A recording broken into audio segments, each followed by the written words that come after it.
Ms. Edwards, I'm present. Dr. Elliott. Dr. Fleming. Dr. Graham. Present. Vice Chair Griffin. Present. Ms. Hoskins. Present. Ms. Jenkins.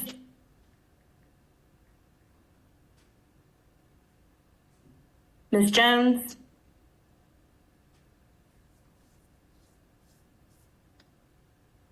Dr. Locklear. Ms. Patton. Dr. Penfield. Present. Mr. Smith.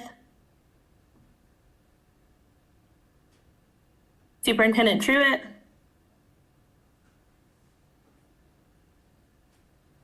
Dr. Weddington. Ms. Wisner. Present. And Dr. Winter. Present. Dr. Locklear is showing as being online. She was here earlier. I'm here. There you go. Okay, thank you. Thank you, Dr. Locklear. Thank you. So do we have quorum? We do have quorum. We have 10. Thank you, Ms. Edwards. Good afternoon, ladies and gentlemen, and welcome commission members, advisors, staff, online visitors, and online listeners to the November 9th, 2023 monthly meeting of the North Carolina Professional Educator Preparations and Standards Commission.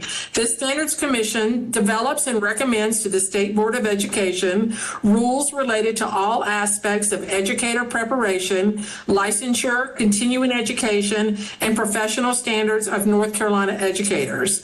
I am Ann Bullock, Chair of the Professional Educator Preparation and Standards Commission, and I call this meeting to order. Our agenda and materials are available online through the DPI website, www.ncpublicschools.org, on the quote SBE meetings unquote link. The meeting is also audio streamed through a link located at the bottom of the e-board agenda. I will now read the ethics statement that is required of us. Commission members are reminded that it is our duty to avoid conflicts of interest and the appearance of conflicts of interest as we handle the work of this commission. Does any member of the commission know of any conflict of interest or any appearance of conflict with respect to any matters coming before us at this meeting? If so, please state them for the record.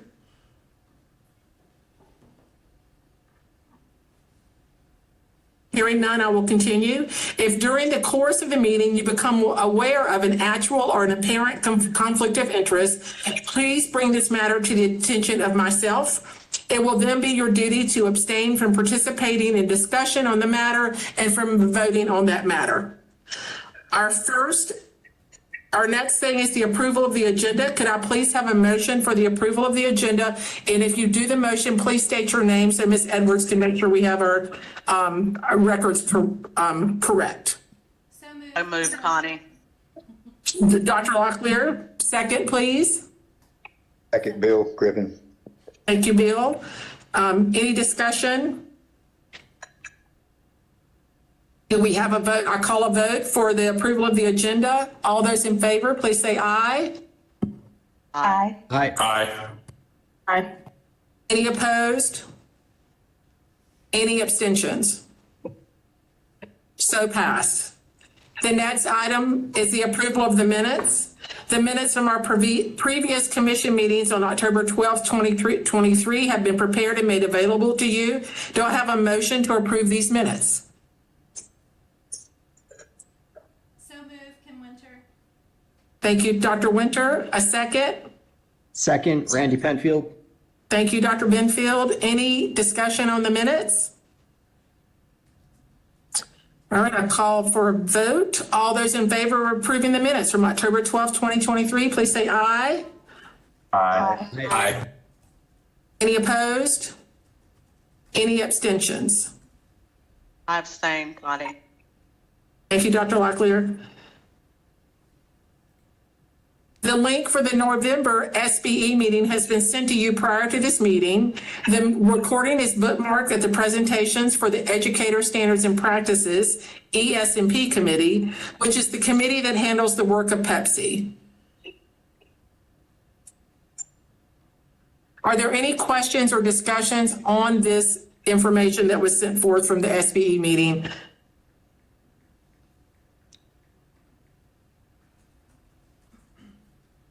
Okay, hearing none, we will move forward. If you have questions on that later as well, you can also ask Kim for any updates or questions. So we have NCDPI updates, which were provided to you through the link. Now, Dr. Tomberlin, will present a policy amendment to license 005, which is related to licensure renewal. Dr. Tomberlin? Thank you, Chair Bullock. This is Tom Tomberlin, Senior Director of Educator Preparation, Licensure, and Performance here at NCDPI. First, I'd like to check to make sure Superintendent Truitt is with us. I know she was having some technical difficulties. I did see her come on. Is she here? Superintendent Truitt, can you say you're here, or are you able to do that? I am present, thank you. Great. Thank you. Thank you. So, in the chat, I realize that we failed to provide the statutory foundation for this policy change in your materials. So in the chat, you will find a link to House Bill 259, where these changes were made in legislation, and that can be found on pages 85, the bottom of 85, and the top of 86. So it's pursuant to those statutory changes, our policy, we bring you a policy recommendation to align the policy with the statute. And in this deals with the continuing, the renewal of license and the continuing education credits that teachers are required to earn. So in the statute, there is the elimination of digital teaching and learning.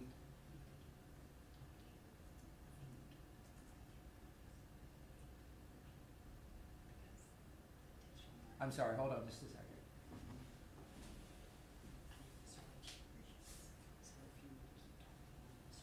All right, so Dr. Evans is telling me that she's going to switch versions that is going to be displayed on the screen. Since there were, she was using version 1 and there's a version 2. So we're going to get that up for you as I continue to talk about this. So the policy changes the requirements for teachers. As you know, teachers were required to have 2 digital learning competencies as part of the renewal cycle. The legislation has removed digital teaching and learning as a requirement for the CEUs. And so we needed to go back and change the way the categories are listed in the policy. So one of the first things we did was a recognition when we were reviewing this policy that it says kindergarten through 12, I think, and we do recognize now that many of our LEAs employ and license pre-K teachers.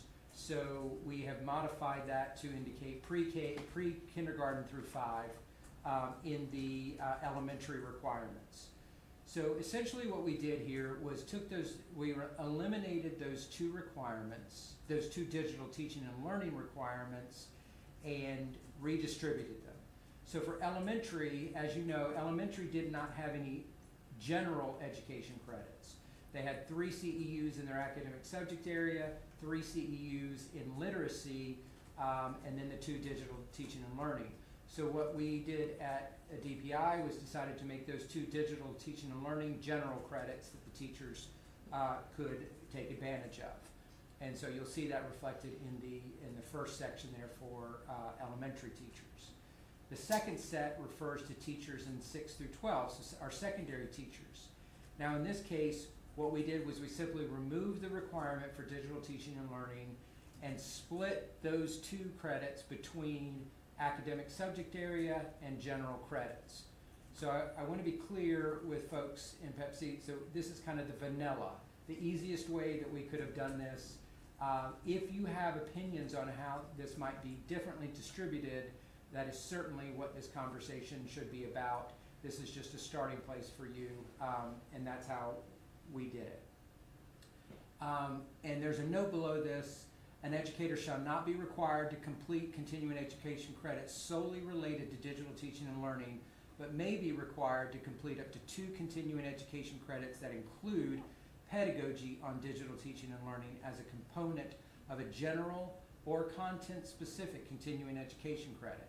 So this allows folks to do credits related to pedagogy related to digital teaching and learning, and it allows the educator to use that credit in either the content area or the general credit area, whichever they need. For all educators, hours spent attending mandatory training programs shall contribute toward the calculation of continuing education credits if all the following apply. The mandatory training program is required by state law or by the local Board of Education as a condition of employment. The educator has otherwise met any applicable requirements for literacy renewal credits, credits required in the academic subject area, or other licensure renewal requirements adopted by the state board. So what this is saying is, if there is a training that's required by the state or required by your local Board of Education as a condition of employment, that training can automatically be counted as a CEU in the general category. And so that should be helpful for districts in providing professional learning for their faculties. And then student services personnel, again, we just split the two digital teaching and learning credits into the professional discipline area and one general credit. And those same kind of conditions apply for that area as well. Can we scroll down just a bit? Educators completing the National Board for Professional Teaching Standards certification process may earn all 8.0 renewal credits for completion of the process and certification. Those who are in the National Board renewal cycle may earn 2 credits. Continuing education credits earned for completing a renewal National Board for Professional Teaching Standards certification must be applied within the renewal cycle in which the educator earned the certification or renewal of certification. This is not in the statute, but this is a recognition. We get lots of questions from teachers every year about banking National Board renewal credits for a future renewal cycle. So I earned my National Board in 2020, but I already had done all my renewal cycles that carry me through 2025. Can I take those 8 credits and apply them to the 25-30 renewal period? And the answer to that question is we've found no state board policy or statutory authority to allow us to do that. It's very clear that the professional learning that folks submit as CEUs must occur in the time frame in which the renewal cycle of the licensure renewal cycle. So we're just using this opportunity to clarify to the field that this kind of urban legend of banking National Board credits to a future renewal cycle does not exist in statute or in policy. And then finally, we reiterate this with the school administrators, and we split those two between their professional and their general credits. We also updated the matrix that you see there for kind of a handy guide for districts of what the requirements are, and you can see that that's updated to reflect the current situation. And I think that's all policy revisions. So, Chair Bullock, I will turn it back over to you, and I'm happy to answer any questions that folks might have. Thank you, Dr. Tomlin. So at this point, does anyone have any questions or comments they would like to make about this? And again, Dr. Tomlin said this, and I appreciate him saying this in his presentation at the beginning. we can accept this as as it's recommended. We could change it. We could come up with something different. We have all these options as our commission. But at this point, what questions do we have, or what clarifications would you like based on the presentation? I do have a question. And I'm going to try to word this the best way that I can. I guess I'm just wondering what the background is like behind the decision to pull out the digital competencies. I understand we're just like switching them into a general category, but I guess my thought when I was looking over this is just with so much blended learning and digital learning happening, why did we, or I guess we didn't choose, but why was the decision made to kind of divide those into general credits versus, keeping those digital competencies in place with just so much technology happening across the state in our classrooms? So Ms. Edwards, if I may clarify, when you say why that decision was made, are you referring to the decision by the General Assembly to eliminate the requirement for digital teaching and learning, or my decision to divide those two digital competencies into general and academic? I guess it's more so legislative. I guess I'm just wondering what the basis was, behind doing that. I know there's a lot of conversations that happen, with DPI that a lot of people aren't involved in. So I guess I'm just wondering why, I guess the legislative side of it, not why your wording is that way. Sure. Thanks for that clarification. Unfortunately, I don't have any insight into the rationale on this one. I don't have any information on the kind of why this happened. As far as I know, and this is just me, there may be others at DPI that have some insights, but I don't have any kind of what the intent was with this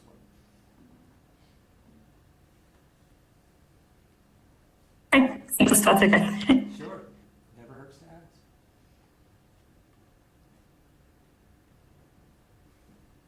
Does anyone else have questions or comments on this? I'm sorry, Chair Bullock.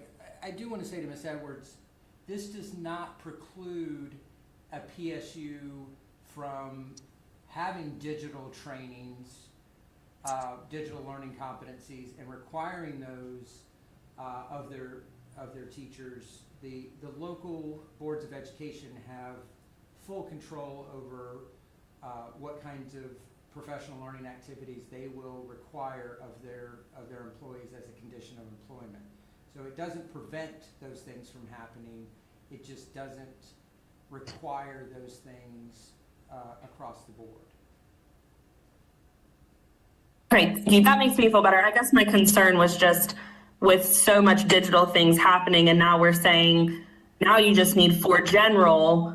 The teacher could choose to do this for general in whatever means they wanted to, if they wanted to do more literacy and not the digital piece of it. So that was my concern, but it makes sense that the local boards have that power to still enforce that. So yeah, I'm glad I thought of that, because now I see that you were thinking of this as a prohibition. It's not a prohibition.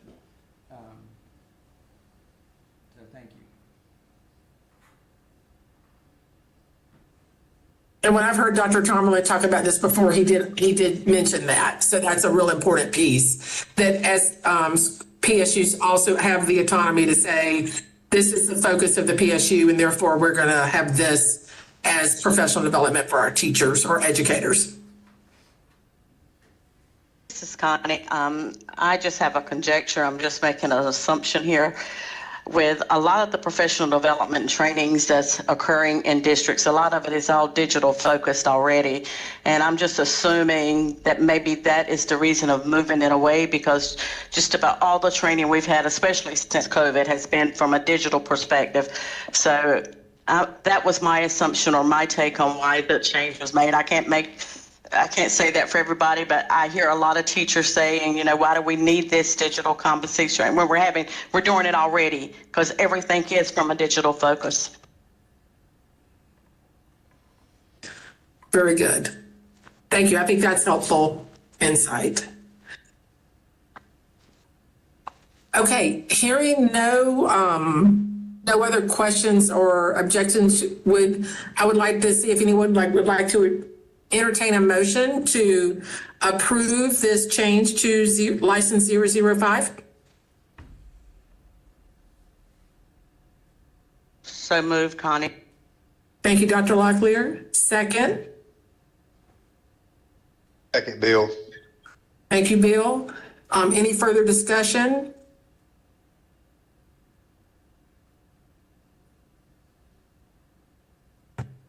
Hearing none, I'll call for the vote. All those in favor of approving the policy amendments to SBE Policy License 005 to be sent to the State Board of Education in December. If you vote yes, please say aye. Aye. Aye. If you're opposed? Abstain? Motion passes. Thank you, Dr. Tomberlin. Okay, we have one more motion. I had asked a couple months ago that the Praxis Core be brought forth as a motion to be sent forth to the state board. Pam, do you have that ready to show? Good job. All right, so in GS 115.269.15A 1 through 3, the undergraduate teacher education programs require that students show a passing score on a pre-professional skills test, which in our case in North Carolina is the Praxis Core, or they show SAT or ACT, or if you're a residency or MAT student, you can also hold a bachelor's degree. So part of the admission to teacher APP program is related to testing. So it's the piece that you can have a bachelor's degree, you can show SAT or ACT, or you can show a Praxis Core score. Okay? You can move to the next slide, Kim. So part of the rationale in bringing this forth, and this is not a complete rationale because I'd like input from this commission. The testing part of this legislation only impacts traditional undergraduate EPP programs, because if you're an MAT program or a residency program, you can show that you have your candidates have a bachelor's degree. One of the things that's happened over time in the last few years, as we say in the world since COVID, is many private and public colleges and universities in North Carolina have gone test optional for admission to their institution, meaning that students do not submit an ACT or SAT score. So therefore, we're having to backfill, these candidates have to backfill and take a Praxis Core. And therefore, that places another hurdle and cost barrier for admission to teacher education. As you all might remember, and if you don't, I'll remind you that during COVID, the Praxis Core, I believe, and Dr. Tomlin, you can correct me if I'm wrong here, that it was waived for a year because of being able to get to a testing site or around a year. I think it was around a year. Does that sound fair? That is correct. Okay, thank you. So one of the things is we've had a time in our history due to a crisis that we haven't had the Praxis Core as part, or ACT or SAT as part of admission to teacher ed in the recent past. And the other thing is the Praxis Core exams are an input and not an output measure of a program. So just because someone's admitted to teacher education doesn't mean, just like in all the programs, residency, MAT, traditional undergraduate, they all have to take licensure tests in order to complete their licensure requirements, including a performance-based assessment such as PPAT or ATPA. So I think there are other things that could be rationales that we could use here. So I would like to stop at this point and open it up for a discussion about particularly around this testing requirement and what other data and research and other thoughts people have about this. So I open the floor for discussion. Hey, good afternoon, Ann. Hey, hi, Anthony. Thanks so much for bringing this forward. This has been one of those issues we've been trying to fight for quite some time. I don't know what recent data show us, but I know there was a period in time where there was no direct correlation between Praxis Core performance and teacher effectiveness, teacher retention, student learning, any of those types of things. I don't know what current data tell us, but I would ask us to take a look at those outcomes to see if that still holds true. Secondly, and we would probably need ETS to assist us with this one, but if you disaggregate data on Praxis Core, there was a time where our Black and Brown students did not perform well at all nationally. And then the same held true for the state of North Carolina. So at a time that we're professing that we want to diversify the K-12 teacher workforce, this particular assessment, which had no correlational value, could be a barrier to achieving that outcome. So those are two things I would ask us to take a look at, which could help buttress the rationale. Yes, yeah, thank you. And thank you, Dr. Graham. Those are both excellent suggestions. Thankfully, we have a DPI staff that helps us gather such information. Other comments from other folks? This is Kim Winter. This has long been a concern for us at Western Carolina, and we've created our own internal assessment dashboard to look at a number of factors, Praxis Core being one. And when we look across all of our students, this one measure has a great impact on students from the most rural counties and our students of color. If you take just fall 2020 alone, when we did not have this hurdle to jump through, we more than doubled our admissions to teacher education at Western Carolina. So we see this as a barrier to recruitment or talking others into coming into the profession, and we sort of look at it as there are multiple checkpoints along the way. Students still have to meet a certain bar to get admitted to an institution. There is a set of requirements that are academic coursework, GPA, a number of other things to be admitted to teacher education. There is their performance-based assessment and in-licensure exams. So we would contend that this is just one added thing that ends up being a pretty large barrier. We also show that our retakes of the exam are very high. We have students taking it 4, 5, and 6 times, but then when we look at that same population, they are performing at a satisfactory rate on both their EdTPA and their final Praxis licensure exams. Thank you. And this is Bill. Also teach as adjunct professor at a local community college and do an intro to education course. And I have seen this become, and had students reach out to me that that's become a barrier to them entering university as well. So thank you for bringing that up. Yeah. This is Kim again. I did forget to mention in September we had our meeting in CACT meeting here in Raleigh, and a group of folks interested in assessment from both publics and privates got together, and we've made a commitment to join our data together and work on providing some data, including some of the things that I mentioned, some of the things that Dr. Graham mentioned, etc., so we can best make the case together as a group. So that is actually in the works now. Great. Okay. Other comments? Pause for me, people that think that this would not be a good thing for us to investigate, if you would want to say so out loud.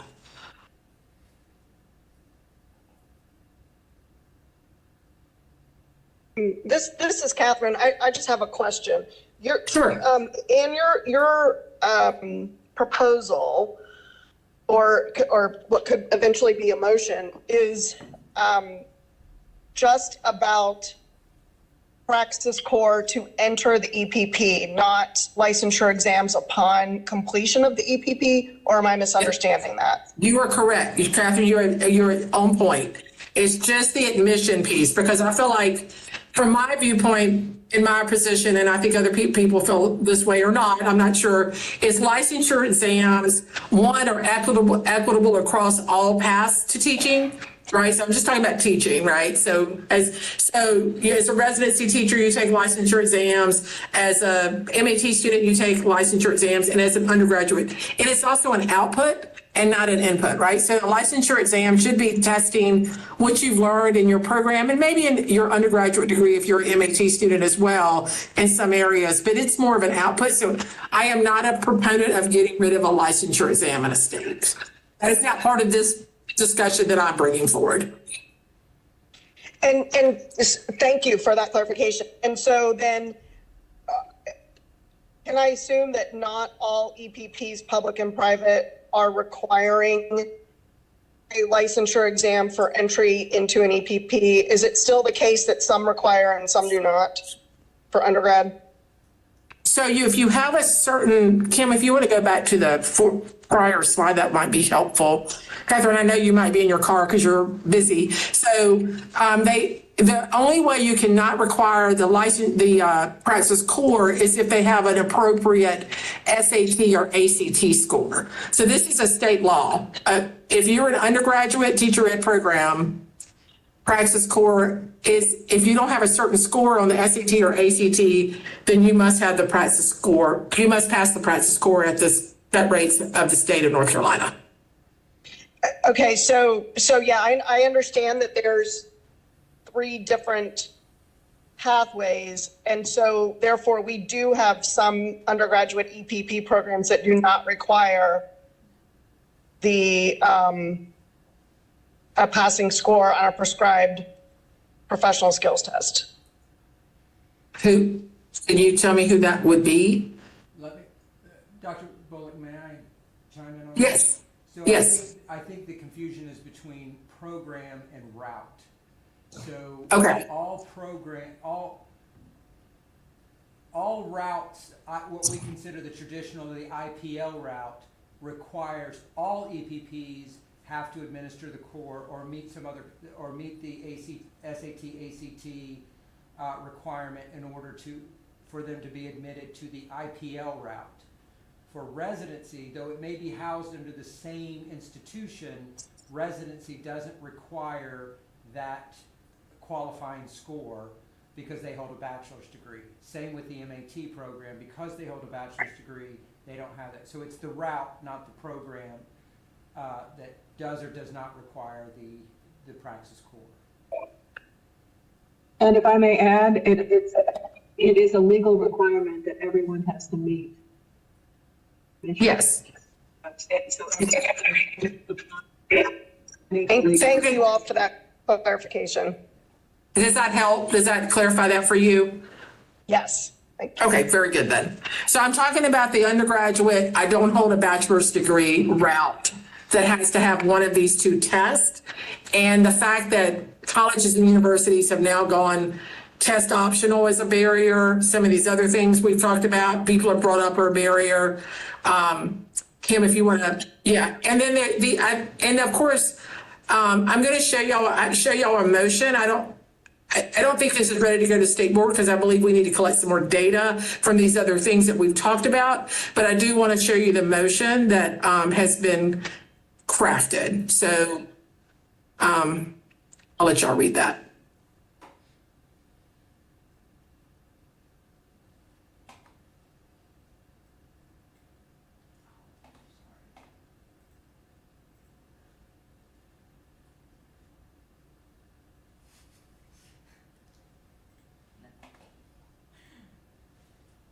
Thanks.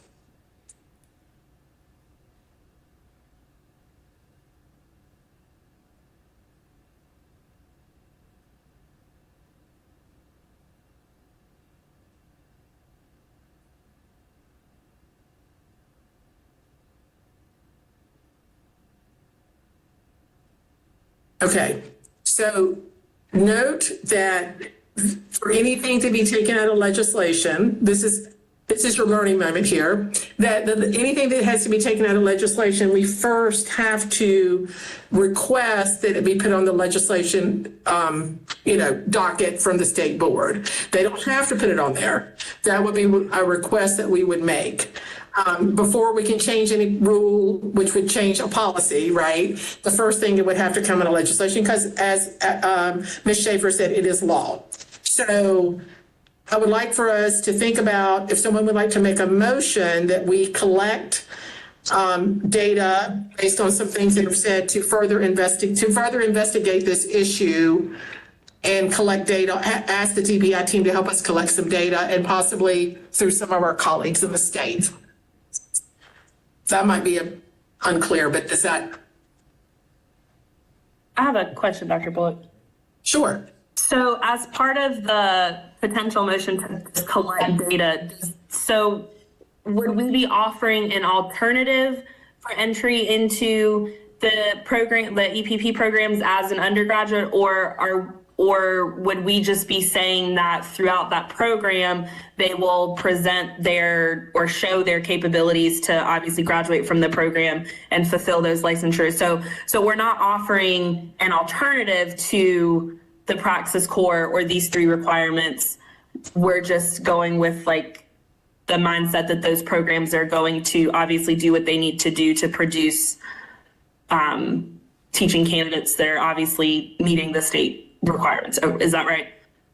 Right. And this is not the only requirement for admission, right? There are other requirements for admission to the programs. So some are consistent across the routes and some are inconsistent across the routes. We could broaden and look at all the admission criteria for teacher education and see if there's something we would want to add. That could be something we could move forward. But at this point, I have honed in on just this one requirement of all the requirements. And in December, we can come back and look at all the requirements to have more of an investigation on that. I just want, so we can do whatever the commission would like to do at this point. Okay. Yeah, I just wanted to clarify, we're not offering an alternative. We're just saying this isn't beneficial as it stands. That's what I'm bringing forward. Yes, Madison, that's right. This is Catherine again. I just want to ask, I feel like I need to ask Dr. Tomberlin what his capacity is to do this data collection. Or is this, it's just not clear. I like the idea of looking into this, and I'm certainly not opposed to the motion at all. As it reads, but I think you're right. We do need to have data, and I just want to make sure that Dr. Jordan and Dr. Tomberlin have the capacity to do this work. Sure. Dr. Tomberlin? Dr. Jordan, I know you're on here as well. Who would like to say? Thank you. I appreciate that consideration, and I will let my colleague take the first stab. So, thank you, Dr. Jordan. So what is the phrase? The spirit is willing, but the flesh is weak. It certainly is interesting, and I think it would be a pretty big endeavor. What I would question is, so this is dissimilar to the kind of work we've done with the licensure exams themselves, because the 3-year period where you could put off passing the test for up to 3 years did create a natural experiment to where we could look at the relationship between the licensure exam and teacher effectiveness. And all of you know, we've heard us talk about that relationship is tenuous at best. This, however, I don't know, because no one who's failed the Praxis has ever been able to progress into the preparation program and then ultimately into the field. I don't know what the counterfactual is. So we can't compare those who have passed to those who have not passed. Now, Dr. Winters did raise an important point here, where EPPs may have evidence of multiple attempts at the exam, which we may be able to leverage to look at, do those who fail it initially look any differently in terms of their effectiveness? There are some things we could do, but my concern is more about the analytic strategy to come at this than it is about the data gathering. Though I do need to be clear, the only way I can think off the top of my head to do this is to partnership with the EPPs. We would have to collect data from the EPPs, because I don't think we get Praxis Core data. But we do receive the data from the outside. Everyone who takes that test, whether they pass it or not. Do you all? We do have it? We have the core, yeah. Okay, and we have, even when it's not passing? Yes. Okay. And They report to the state of North Carolina. If they report to the state of North Carolina, right, Andrew? Right, and we have first attempt and best attempt in that data set. Yep. Okay, all right. So, And we do have the year of individuals who didn't have to test, correct? So we do something with that subset of individuals. well, we couldn't make any assumptions about whether they would or would not have passed the test. No, about if they are, would they be teaching now? Would there be some kind of data we could gather on them in that respect? Right, possibly. I don't know what the sample size is, Tom, so I'm just asking the question. Well, if what Dr. Winter's saying is reflected across other EPPs, and I think it may be, there was substantial increase in the number of admissions during that year. It should give us a cohort of teachers who did not take the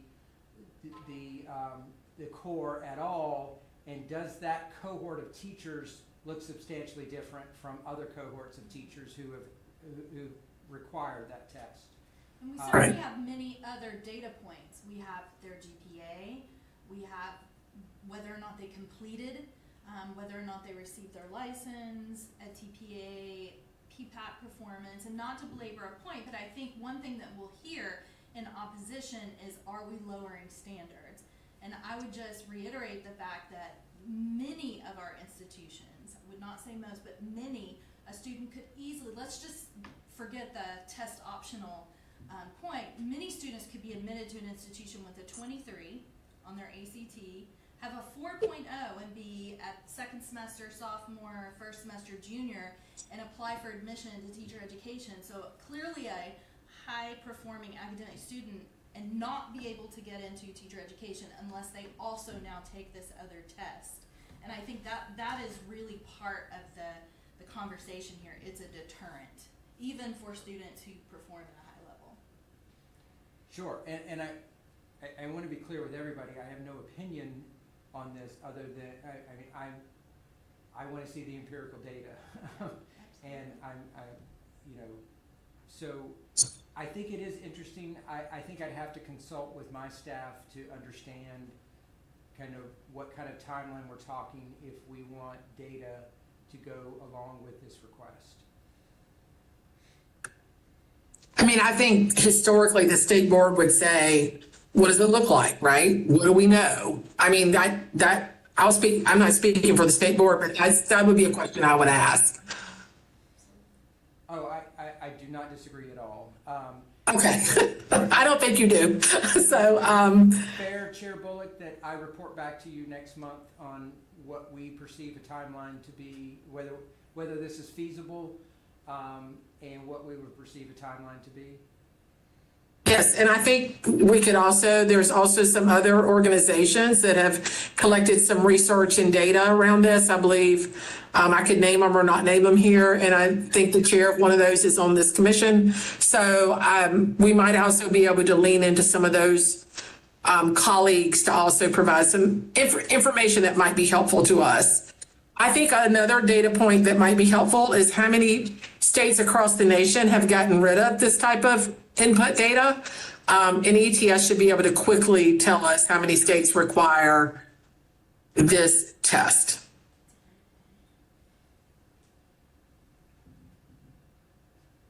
So,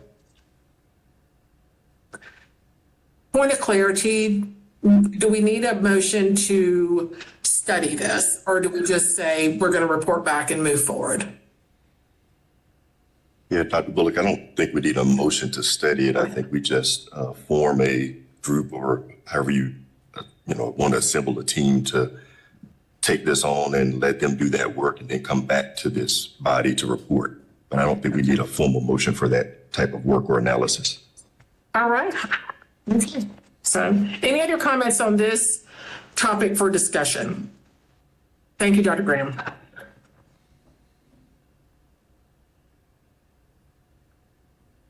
Is there any other, I want to ask this question, not about this meeting. Is there any other, please reach out if there's any other topic or area around what's under our charge. Please reach out to myself or to Bill Griffin if there's any other topic that you would like for us to think about. One of the things that I thought might be helpful for this commission would be to learn more about the apprenticeship model that is now being funded.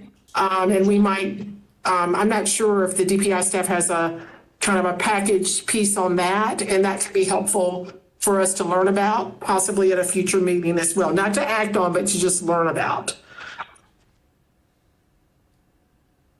Okay.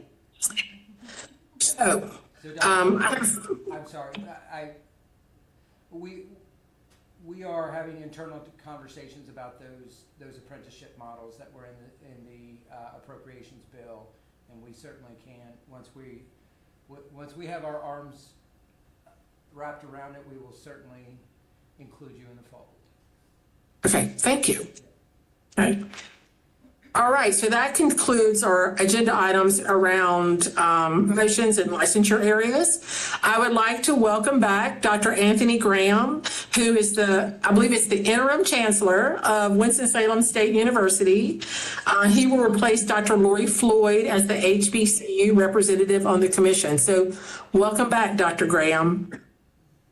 So thank you, commission members, advisors, and staff for your preparation for the discussions. I remind commission members that our next monthly meeting will be held in a hybrid manner, in person on the 7th floor State Board of Education boardroom, as well as virtually on Thursday, December 14th, beginning at 3:30 and ending prior to 6:30.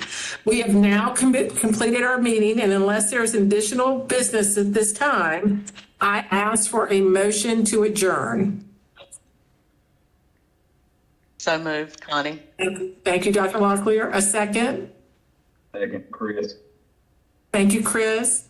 All those in favor of adjourning, please say aye. Aye. Aye. Aye. Any opposed? Any abstentions? Have a great day. Thank you very much for your time. You are dismissed. Yes. Everybody. Bye-bye. Good job, Ann. Thank you.